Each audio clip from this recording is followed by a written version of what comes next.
শুক্রবারের মধ্যে আত্মসমর্পণ করতে নির্দেশ দিয়েছে সুপ্রিম কোর্ট। এবার জলপাইগুড়ি রাজগঞ্জের বিডিও পদ থেকে সরানো হলো প্রশান্ত বর্মনকে। ফলে আরও চাপ বাড়ল তাঁর ওপর। তাঁর জায়গায় নতুন বিডিও হলেন যুগ্ম বিডিও পদে থাকা সৌরভ কান্তি মণ্ডল। কিছুদিন ধরে আমরা ভিডিও নেই, বহুদিন যাবত ভিডিও নাই বলে অনেক কিছু কাজের হাম্পার হচ্ছে। বিধানসভা নির্বাচনের আগে যে আমরা ভিডিও পেলাম, আমরা সবাই খুব খুশি। নিউ টাউনে এক স্বর্ণ ব্যবসায়ীকে অপহরণ ও খুনের অভিযোগে নাম জড়ায় তৎকালীন রাজগঞ্জের বিডিও প্রশান্ত বর্মনের। গ্রেফতার করা হয় তাঁর ঘনিষ্ঠ বলে পরিচিত একাধিক ব্যক্তিকে। 26শে নভেম্বর প্রশান্ত বর্মনের আগাম জামিনের আবেদন মঞ্জুর করে বারাসত আদালত। পুলিশ সেই নির্দেশকে চ্যালেঞ্জ করে হাইকোর্টে গেলে নিম্ন আদালতের নির্দেশ খারিজ করেন বিচারপতি তীর্থঙ্কর ঘোষ। 72 ঘন্টার মধ্যে প্রশান্ত বর্মনকে নিম্ন আদালতে আত্মসমর্পণ করতে নির্দেশ দেন তিনি। কিন্তু সেই সময় পেরিয়ে গেলেও আত্মসমর্পণ করেননি তৎকালীন রাজগঞ্জের বিডিও, বরং হাইকোর্টের নির্দেশকে চ্যালেঞ্জ করে সুপ্রিম কোর্টের দ্বারস্থ হন প্রশান্ত বর্মন। কিন্তু সোমবার সুপ্রিম কোর্টেও জোর ধাক্কা খান তিনি। সর্বোচ্চ আদালত নির্দেশ দেয় 23শে জানুয়ারির মধ্যে প্রশান্ত বর্মনকে আত্মসমর্পণ করতে হবে। সুপ্রিম কোর্টের এই নির্দেশের পরই বিধাননগর পুলিশের তরফে তৎপরতা শুরু হয়েছে। পুলিশ সূত্রে খবর, বিধাননগর আদালতে কর্তব্যরত পুলিশ কর্মীদের জানানো হয়েছে প্রশান্ত বর্মন আদালতে হাজির হলেই কমিশনারেটকে যেন সঙ্গে সঙ্গে জানানো হয়। তাকে হেফাজতে নেওয়ার জন্য আদালতে আর্জি জানাবে পুলিশ। প্রশান্ত বর্মনের বিরুদ্ধে ইতিমধ্যেই বিধাননগর আদালতের additional chief judicial magistrate warrant issue করেছেন। পুলিশের খাতায় তিনি পলাতক অবস্থায় রয়েছেন।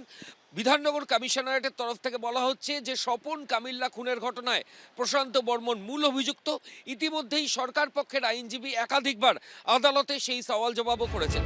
সূত্রের খবর, সুপ্রিম কোর্টের নির্দেশের পরই আইনি পরামর্শ নেয় বিধাননগর পুলিশ। সূত্রের আরও খবর, প্রশান্ত বর্মনের বিরুদ্ধে কি পদক্ষেপ নেওয়া হবে তা নিয়ে বিধাননগর গোয়েন্দা শাখার পুলিশ ও বিধাননগর পুলিশের উচ্চপদস্থ আধিকারিকদের সঙ্গে বৈঠক করেন তদন্তকারী অফিসাররা। পুলিশ সূত্রে খবর, প্রশান্ত বর্মনের সমস্ত গতিবিধি তাঁদের নজরে আছে। তিনি বিধাননগর আদালতে হাজির হলেই তাকে কোর্ট লক আপ করে হেফাজতে নেওয়ার আবেদন জানানো হবে। ময়ূর ঠাকুর চক্রবর্তী ও রাজা চট্টোপাধ্যায়ের রিপোর্ট, এবিপি আনন্দ। নরেন্দ্র মোদীর পর এবার সিঙ্গুরে যাচ্ছেন মমতা বন্দ্যোপাধ্যায় মাত্র 10 দিনের অন্তরে। যার জেরে প্রশ্ন উঠছে, সিঙ্গুরকে মমতা বন্দ্যোপাধ্যায় কি কিছু দেবেন? বড় কোনো ঘোষণা করবেন নাকি ভোটের আগে রাজনৈতিক প্রলেপ? সিঙ্গুরে দাঁড়িয়ে রামকৃষ্ণ ও সারদা মাকে মনে করলেও টাটাদের কারখানা প্রসঙ্গ সম্পূর্ণ এড়িয়ে গেছেন। উল্টো দিকে আরেকজনের কাছে সিঙ্গুর পয়া। সিঙ্গুর তাকে শীর্ষ আসনে বসিয়েছে, রাজনৈতিক ডিভিডেন্ড দিয়েছে। টাটা গেছে কিন্তু তৃণমূল ক্ষমতায় এসেছে। এই পরিস্থিতিতে প্রায় 4 বছর পর সিঙ্গুরের মাটিতে পা রাখছেন মমতা বন্দ্যোপাধ্যায়। সূত্রের খবর, 28শে জানুয়ারি সরকারি মঞ্চে বেশ কিছু শিলান্যাস কর্মসূচির পর রাজনৈতিক সভাও করবেন তিনি, একেবারে নরেন্দ্র মোদীর ঢঙেই। কিন্তু সমালোচকেরা বলছেন, মোদী সভা থেকে সিঙ্গুরকে কিছু দেননি। প্রশ্ন হচ্ছে, মমতা বন্দ্যোপাধ্যায় কি কিছু দেবেন? অসান করে দিই। উনি একবার গিয়ে সরষে ছড়িয়েছেন, একবার গিয়ে জেসিবি দিয়ে গর্ত খুলেছিলেন মাছ চাষ করবেন বলে। ওখানে মাছ চাষও হয়নি, সরষেও হয়নি, ধানও হয় না, আলুও হয় না, আর রতন টাটাকে তাড়িয়েছেন। বিজেপিকে আনলে টাটাকে ফিরিয়ে আনার দায়িত্ব আগামী দিনে পশ্চিমবঙ্গের বিজেপি সরকারের। এটা আমরা পশ্চিমবঙ্গ বিজেপি যারা প্রমুখ নেতা রয়েছে প্রত্যেকের কমিটমেন্ট, আমাদের কমিটমেন্ট। সিঙ্গুরের মানুষ তো মমতা বন্দ্যোপাধ্যায়ের আন্দোলনের পক্ষে ছিলেন, আছেন এবং থাকবেন।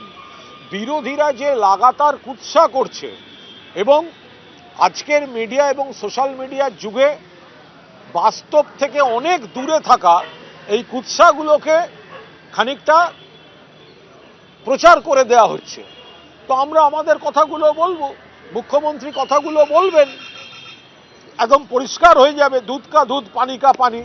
বুদ্ধদেব ভট্টাচার্য স্বপ্ন দেখেছিলেন, রতন টাটাও স্বপ্ন দেখেছিলেন। দুজনের কেউই আর নেই। টাটাদের কারখানাও হয়নি।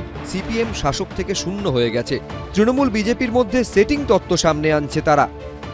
মমতা বাহিনী সিঙ্গুর ধ্বংস করেছে, মানে যুবকের স্বপ্ন ধ্বংস করেছে, কাজের ভবিষ্যৎ ধ্বংস করেছে। তখন তার সঙ্গে যোগ দিয়েছিল বিজেপি, সবাই জানে, রাজনাথ সিং।